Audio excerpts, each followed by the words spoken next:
Hola, buenos días, que Dios les bendiga, que tengan un bendecido y eh, próspero día lunes. Hoy vamos a compartir una cápsula de la palabra acerca del misterio de las 30 monedas de plata. La palabra en Zacarías capítulo 11, versículos del 12 al 13, nos enseña que es una profecía acerca del Mesías, de más o menos unos 700 años antes de que naciera el Mesías, de que naciera Jesús, y esa profecía decía que iban a pagar por su vida 30 monedas de plata. En la palabra dice: si os parece bien, dadme mi salario, y si no, dejadlo. Y pesaron por mi salario 30 piezas de plata. Y me dijo Jehová: échalo al tesoro, hermoso precio con que me han apreciado. Y tomé las 30 piezas de plata y las eché en la casa del tesoro de Jehová. ¿A qué se debía? ¿Cuál es el misterio que hay detrás de esas 30 monedas de plata? El misterio está en de dónde salen esas monedas de plata. En el libro de Números, en el capítulo 3, versículo 44 y 40 al 48, la palabra de Dios nos enseña que Dios le pide al pueblo de Israel todos los primogénitos como propiedad de él, y los primogénitos debían pertenecer al templo y al sacerdocio, debían ministrar a Dios a menos que fueran redimidos mediante un pago que debía hacer su padre, y en la práctica cada uno de los hijos de Israel era redimido, porque los levitas ministraban en el templo y Dios había dicho que los levitas estarían en lugar de cada uno de los primogénitos de Israel. Y hace 2000 años, cuando la Pascua ya estaba cerca, los sacerdotes del templo conspiraron para matar a Jesús y convencieron a Judas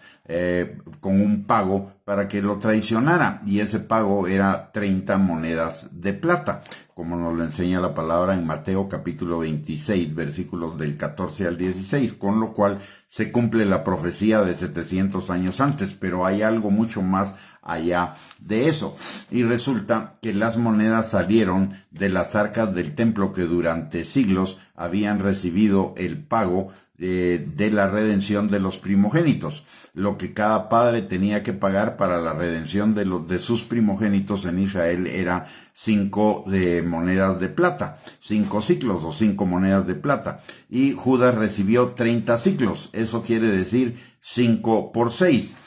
y 5 es el número de la responsabilidad humana y 6 es el número de lo completo, de tal manera que el pago que hicieron por Jesús implicaba que él llevaría sobre sí la completa responsabilidad humana, como efectivamente también lo había profetizado Isaías 53:6 e Isaías 53:12, que Dios cargaría sobre él todo el peso del pecado, todo el peso de la culpa, todo el peso de la responsabilidad del pecado del ser humano. Y recordemos que Jesús era el primogénito de Israel, y los sacerdotes al hacer ese pago lo que estaban haciendo era devolviendo el dinero del rescate, y con eso estaba implicando que Jesús estaba liberado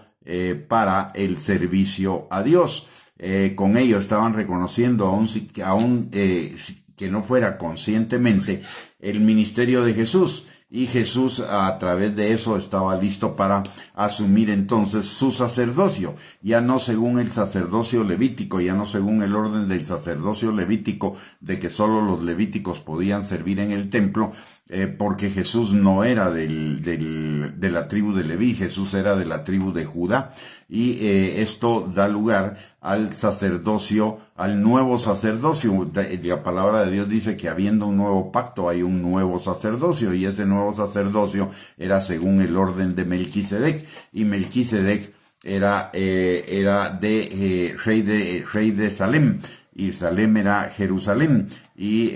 Jerusalén estaba dentro del territorio asignado a Judá. Los antiguos, de esto quiere decir que los antiguos sacerdotes, aún sin entenderlo, estaban cediendo el sacerdocio levítico para iniciar el sacerdocio según el orden de Melquisedec, el orden de Cristo, el orden no levítico. Y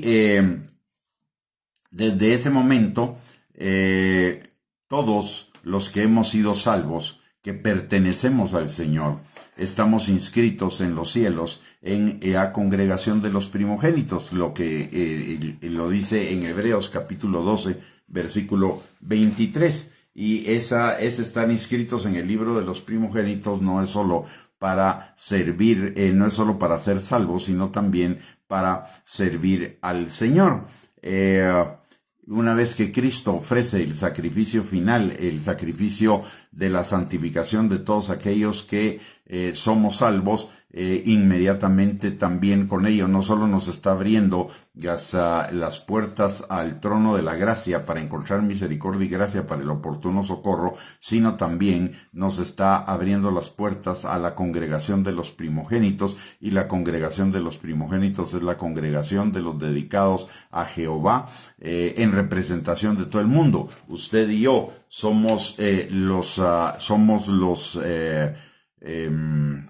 los primogénitos que estamos santificando el resto de la humanidad. En Israel el primogénito era, al ser propiedad de Dios, el primogénito lo que significaba era que iba a servir al Señor en lugar de la familia a la cual pertenecía. Y usted y yo somos llamados precisamente no solo a ser salvos, sino también a servir. La palabra de Dios en Isaías capítulo 41, versículo 9 al 10, nos enseña que Dios no solo nos llamó de lejanas tierras, lo que implica la salvación, sino que nos dijo: mi siervo eres tú. El Señor nos llama a cada uno de nosotros a un servicio para Él.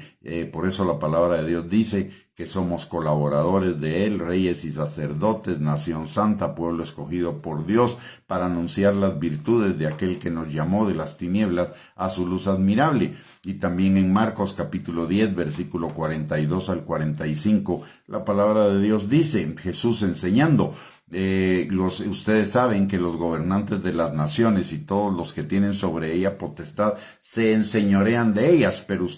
entre ustedes no será así. El que quiera ser el mayor, hágase el menor y sirva a los demás. Porque el Hijo de Dios no vino para ser servido, sino para servir y para dar su vida en rescate por muchos. Y la palabra de Dios dice que así como Jesús nos dio ejemplo, nosotros necesitamos seguir ese ejemplo. Así que usted y yo, cuando somos llamados a esta salvación tan grande, a esta salvación tan maravillosa, también somos llamados para servir al Señor. Recordemos lo que dice la palabra en Efesios capítulo 2, versículos del 8 al 10. La palabra de Dios dice que por gracia somos salvos por medio de la fe, y esto no de nosotros, para que nadie se gloríe en su presencia. Y somos hechura suya, creados en Cristo Jesús para buenas obras, el servicio que Él preparó para que anduviéramos nosotros en ellas. Así que el Señor Jesucristo, con su sacrificio en la cruz del Calvario, vuelvo a repetir, no solo nos abrió la puerta de la salvación, de la vida eterna, del trono de la gracia, sino también nos hace un llamado a servirle en las maneras específicas en que Él ha determinado y que Él nos va a mostrar por su palabra y por la dirección de su Espíritu Santo. Cada uno de los hijos de Dios no somos para estar sentados pasivamente esperando su segunda venida o esperando partir con el Señor, sino somos llamados a servir al Señor con nuestras habilidades, capacidades, talentos, dones y con todo lo que el Señor nos ha permitido conocer de Él. Así que la aplicación práctica de esto es: recordemos, Jesús pagó el rescate de cada uno de nosotros para que nosotros no solo fuéramos salvos, sino le pudiéramos servir. En el orden de Melquisedec, allá no se requiere ser de una tribu especial, ya no se requiere ser de una espiritualidad especial. Lo que se requiere es que usted y yo seamos salvos y amemos al Señor y le sirvamos con todo nuestro corazón.